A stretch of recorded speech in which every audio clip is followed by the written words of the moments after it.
ಈಗ ಪವಿತ್ರ ಗೌಡ ವಿಚಾರದಲ್ಲಿ ಸಿಬ್ಬಂದಿಗಳು ಅಷ್ಟು ಅವರಿಗೆ ಇದು ಮಾಡ್ತಾರೆ ಅಂದಾಗ ಸೊ ಫೀಡ್ ಗೀಡ್ ಆಗ್ತಿರ್ತದೆ ಅಮೌಂಟ್ ಎಲ್ಲ ಗೊತ್ತಿಲ್ಲ ಸರ್. ಅಲ್ಲ ಈಗ ನಿಮಗೆ ನಿಮಗೆ ಒಂದು ರೀತಿ ಟ್ರೀಟ್ಮೆಂಟು, ಪವಿತ್ರ ಗೌಡಂಗೆ ಒಂದು ರೀತಿ ಟ್ರೀಟ್ಮೆಂಟ್ ಅಂದಾಗ ಸಹಜವಾಗಿ ನನಗೆ ಅಂತಲ್ಲ, ಎಲ್ಲ ಆರೋಪಿಗಳಿಗೂ ಸಪ್ರೇಟ್, ಅವಳಿಗೆ ಸಪ್ರೇಟ್. ಯಾಕದು?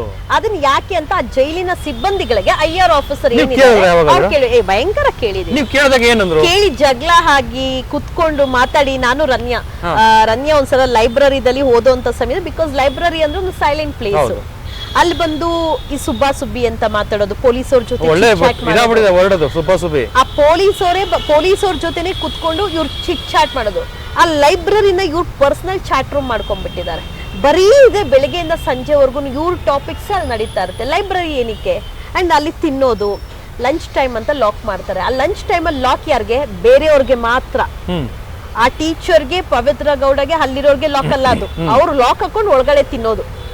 ಈ ಒಂದು ವಿಚಾರವಾಗಿ ಒಂದ್ಸಲ ರನ್ಯಾ ರಾವ್ ಜಗಳ ಮಾಡಿದ್ರು. ಲೈಬ್ರರಿನ ಇದು ನಾವೇನಾದ್ರೂ ಮಾಡಿದ್ರೆ ಇಮಿಡಿಯೇಟ್ ಪೇಪರ್ ಬರುತ್ತೆ, ನ್ಯೂಸ್ ಬರುತ್ತೆ. ನನ್ನ ತಂದೆ ಯಾರೋ ಮಹಿಳೆ ಜೊತೆಗೆ ಮುಟ್ಟಿದ್ರು ಅಂತ ನ್ಯೂಸ್ ಪೇಪರ್ ಅಲ್ಲೆಲ್ಲ ಬಂತು, ಇಲ್ಲಿ ನಡೆಯೋದು ಯಾಕೆ ಬರಲ್ಲ ಅಂತ ಹಿಡ್ಕೊಂಡ್ಲು. ದೊಡ್ಡ ಜಗಳ ಆಯ್ತು.